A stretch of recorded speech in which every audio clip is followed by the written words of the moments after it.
Hey everyone, welcome. It is video number 3 of the transition phase. My name is Suzanne O'Brien. Thank you so much for being here. The outpouring and the comments and emails has been just incredible and further validates how important this information is to get out there right now. Death is the second leading fear in this country, and it's something that we're just not privileged to have access to all this information. So thank you for all of your comments and for your support and being here. And I'm so glad that we're doing this together. So I want to recap video number 2 before we get into the transition phase today. And video number 2 was the stabilization phase. And that phase, we talked about how critical the stabilization phase is to having a positive end-of-life experience. And the fact that not everyone gets a stabilization phase and what the stabilization is and what we need to do within that phase to, again, clear the energy, to come up with resolution and acceptance to have that positive end of life go amazingly well. So if you haven't seen that video, please access it below. Stabilization phase video number 2. For most of you that do know me, I am a registered nurse, but those of you who don't, I want to share with you just for a minute about my past. I am a registered nurse who has worked most of my career in hospice care, which is end-of-life care, and or oncology care, which is cancer care. And I have worked with thousands of patients and families at the end of life in all different scenarios. And I have to tell you, from the very beginning of doing that work, I was aware that it was not going well for the majority of people. And it was heartbreaking because we cannot do end of life again. We have one opportunity to do it well. And so I started out doing education pieces and coming up with programs to supplement the mainstream medical support, which is amazing, but it's very, very limited in its time and what we can do. And right now, we have a huge number of end-of-life patients and are elderly, and we don't have the means as a mainstream medical to support the amount of elderly. And so we have to do something different. We have to be able to get out there and educate in all different levels, families, volunteers, and also end-of-life doulas as a profession, which we'll talk about. So I have worked for the past 10 years doing education. I've worked around the world, and I have built incredible programs that have gotten great feedback about the success that somebody who takes the program, using it with an end-of-life patient and their family, the difference that that has made for them. And so that's what we're sharing. I also truly believe that end of life and a good end of life is a human right. We have all the means of education and medication and equipment to have it go really well. And the education is the most important piece, because some places in the world we just don't have the access to medications or to medical equipment, which you don't always have to have. But the education of what end of life looks like is something that we can have everyone have access to, and that's what we're doing here with this training session and program. So I want to thank you for being a part of it. It's really exciting to be able to do this with you. So that's my history and why I'm out here sharing over 10 years and with thousands of patients what I have learned and putting it into a comprehensive program. So I want to answer a few questions now. So you might say to yourself, well, can I learn how to care for somebody at end of life through an online program? You can. So the answer is yes. We have so many ways, like we're doing now with video and then with other means, as far as being accessible to answer your questions as you are either training or taking the course, or anything that comes up that we can answer. We do have the means to have you have a phenomenal education to care for those at end of life through an online training. In fact, some of my best end of life doulas have been through the online training. So I'm really proud to say that. And again, the feedback comes from them actually using it with patients and what the patients and the family say how effective it was. So yes, you can. The second question I get is, can I do this as a profession? Can I make a living out of being an end-of-life doula? And the answer is yes.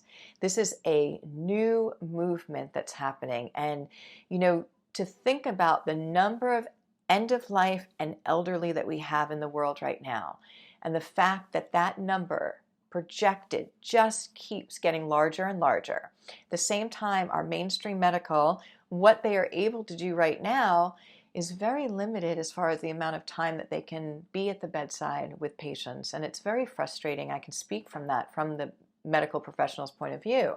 We have so many patients, we have so much documentation to do, and we're just not able to give everyone what they really truly need. And it's very frustrating and heartbreaking. At the same time that we have this population going up, we have our doctors and nurses. The shortage continues. So this is going up, this is going down. So what is going to be the answer? And this is going to be for decades to come. What is the answer to solve this issue? A non-medical profession, end-of-life doula and doula giver specialist. And I'm going to go more into that in the 4th video, which I'll share with you at the end today. But there are projections from medical journals, from all the statistics, that how the way that healthcare is going to go in the future is the non-medical professional.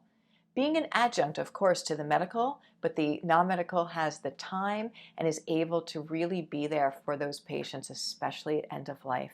End of life requires time and it requires your presence, and you can't do that with a 15-minute visit. So we're going to be able to do that.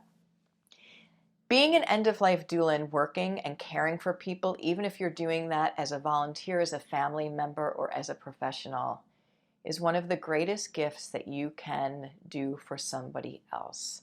This is a very intense period in somebody's life, a period that they are never going to get to do again. So whether it goes well or doesn't go well, we have one shot to do it correctly. And right now, the majority, it's not going well. So we have to be able to educate multiple different areas of care and professionals to be able to be there.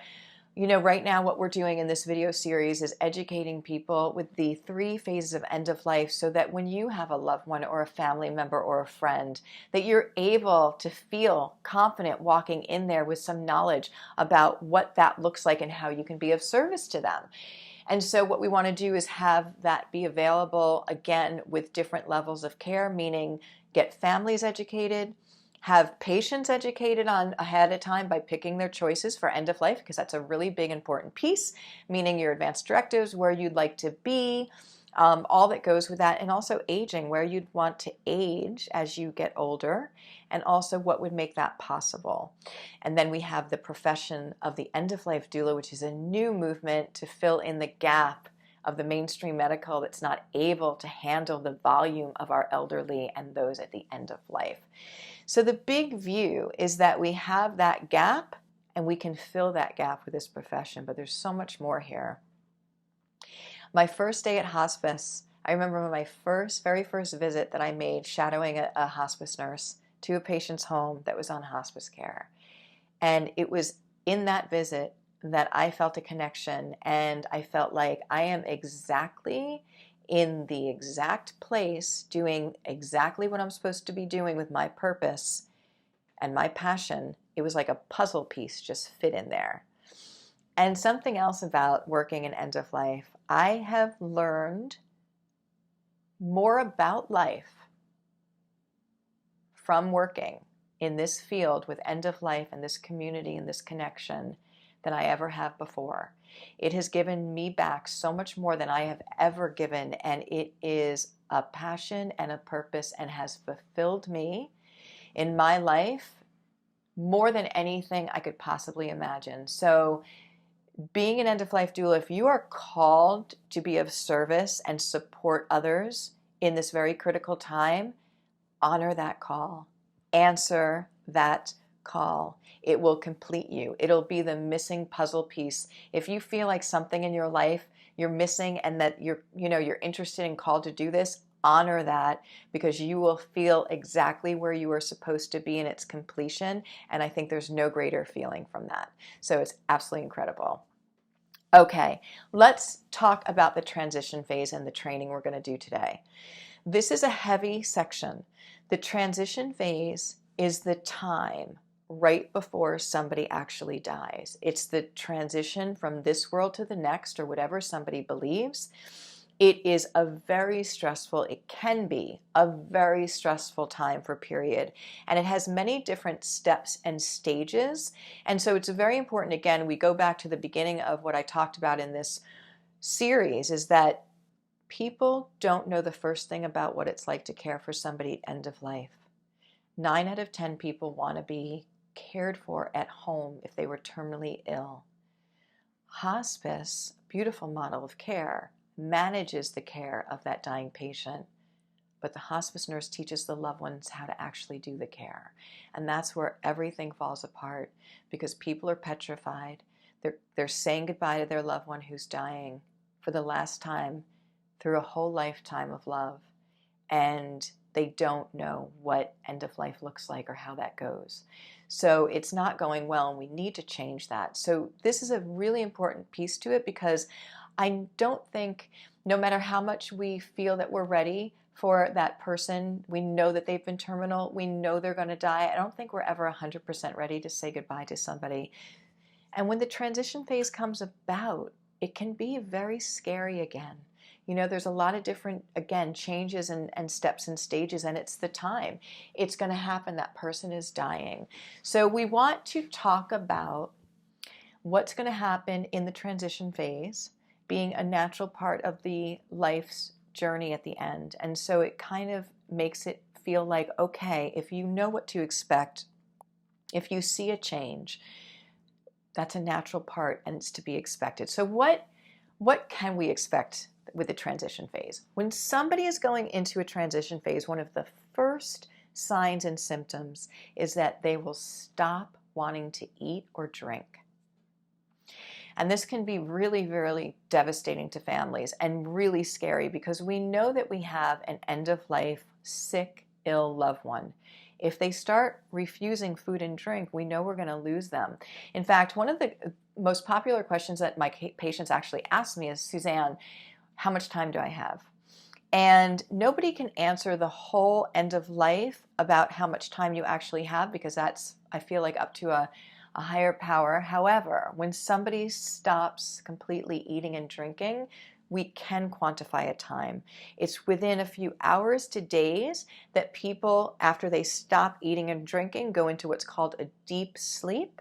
And it's from hours to days that they're in that deep sleep that the body actually dies. So of course there's going to be differences in all of that depending on a higher power, like I say. But for the most part, the usual way that will go is that when somebody stops eating or drinking, from hours to days, they're going to go into a very deep sleep. From hours to days in the deep sleep, their body's going to pass.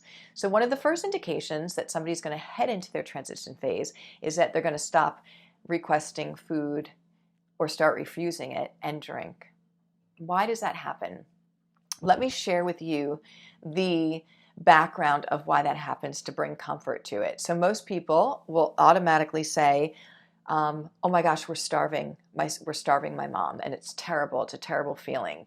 What's happening to her body is that she is not needing the nutrients, just the way you and I are using energy, and we have healthy bodies, and our bodies require fuel. A person who is at end of life, their bodies are so smart, and they automatically say, oh, I don't need nutrients anymore. And at the same time, there comes a point where they're not able to process the nutrients anymore.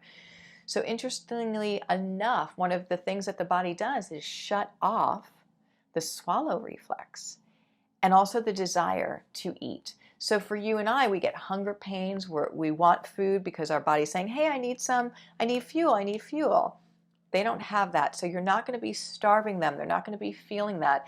The other thing that's super important here is to know that if you force food on someone, because we do that, we get scared. We don't want them to suffer. We don't want to feel like we're starving them. And we're also afraid that we're going to lose them, because we know that they're ill. And if they stop eating and drinking, there's going to be a time period where they're going to be at the end of life very soon.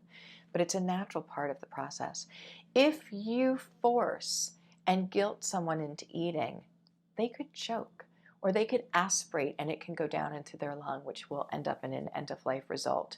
This is not something we want to do.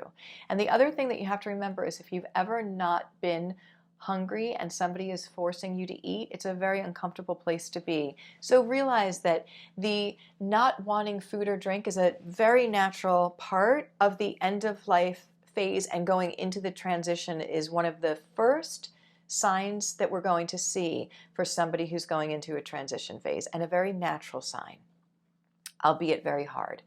What you want to do is make sure that you are offering ice chips, that you are using those sponges that you can give good flavor to somebody's mouth. And also the other thing is there's mouth lubricant that you can use that can keep the moisture, because people do get very dry, and so we want that to be as comfortable as possible. So freshen up that mouth and put the lip balm when people are not eating or drinking, so that their mouth stays fresh so they can be comfortable. Another sign that somebody's going into the transition phase will be that they are sleeping most of the time. Another sign will be that they talk about being visited by loved ones who have already passed over, or even angelic figures. This is something that is very common, and this is something that can be very upsetting to family. Hearing your mom talk about being visited by her mother can be quite upsetting within the whole end of life, being at home, being scared, and then having your mother talk about being visited by past loved ones can be very upsetting. But I want you to know that it's a very common phenomenon amongst people at the end of life. And this happens in different countries that I've traveled, all different religions, different cultures. And who are we to say that they are not experiencing or seeing what they're seeing? And people will say, oh, well, the patient's on medication. I've had patients on no medication that talk like this. Oh, their oxygen saturations are diminishing. I've had people with better O2 sats than I have that are saying the same thing. So we don't want to discount that. Even though that we're not experiencing that or seeing that, we don't want to say that they're not. It also brings incredible comfort to the patient. In fact, I just got an email from a woman who, and I won't go into the whole email, but she's talking about her father at the end of life and how he was sitting up and he was shaking. He was putting out his hand, shaking hands with people that they couldn't see. It was her and her sister. Smiling. She said he had the most beautiful smile on his face, greeting people and shaking their hands, and it just brought them such comfort, whatever was happening for him. And I have my own ideas that, yes, he was being visited by people who have passed before, and it was bringing him tremendous comfort. So that's another common sign. And the other thing that you should be aware of, that people will hang on. They will hang on in that deep sleep state. And they will even hang on before that until they feel like you are in a place that is stable and comfortable to let them go. Sometimes they are more worried at the end about you and who they're leaving behind than about them and where they're going. They're okay. A lot of my patients at that end, if everything has gone well in that whole journey, they're ready to go, but they're worried about who's left here. So we really sometimes even need to give permission to the loved one to be able to go and say, it's okay, you can go. I love you, thank you, goodbye, and thank you for everything, and then we'll be okay, and it's okay for you to go. And I've had patients that leave right after that, that they're really given that permission and that blessing that they can go. It's absolutely amazing. I absolutely love doing these videos and being on with you, and I hope that we will do so much more education in the future. It is just a privilege to be able to, again, share all of the bedside experiences and the knowledge that I have to help people in their own families, in their communities, and even those who want to be end-of-life doulas do this work. I couldn't be more privileged to be able to share this information with you. If you feel that this is your calling, if this is something that you want to go deeper into, you want to look out for the fourth video, because in that fourth video, I'm going to share with you how you can do that, how you can literally learn all of the experience that I've had with thousands of people in 10 years in a program that will, again, empower you and make you feel so confident doing this work. Now, as a hospice nurse, I would have one experience over here, then I would go and have, my general experiences, then I'd have another unique experience over here. And it was over the whole 10 years with all those patients that I feel like I've seen most of everything that we can do in end of life, but I'm sure there's something else left for me. But what's helpful is that people who really want to go deeper into doing this work, what they don't have is that experience at the bedside. What they don't have is the 10 years and the 1,000 patients. And what we've done is we've put a package together of learning that you'll be able to get all of that experience in one place. So if it's something that you want to think about, if it's your calling, you want to step into this, then you want to be on that 4th video. I'm also going to share with you an incredible opportunity that is only going to be announced through the video. So make sure that you look out for that, because it will only be for a very short period. It will only be through that video, nowhere else. So thank you all so very much for being here. My name is Suzanne O'Brien. This is an amazing privilege and honor to be working with you to make end of life better for everyone around the world, and we have to do that together. Thank you so much, everyone. I will see you in video 4.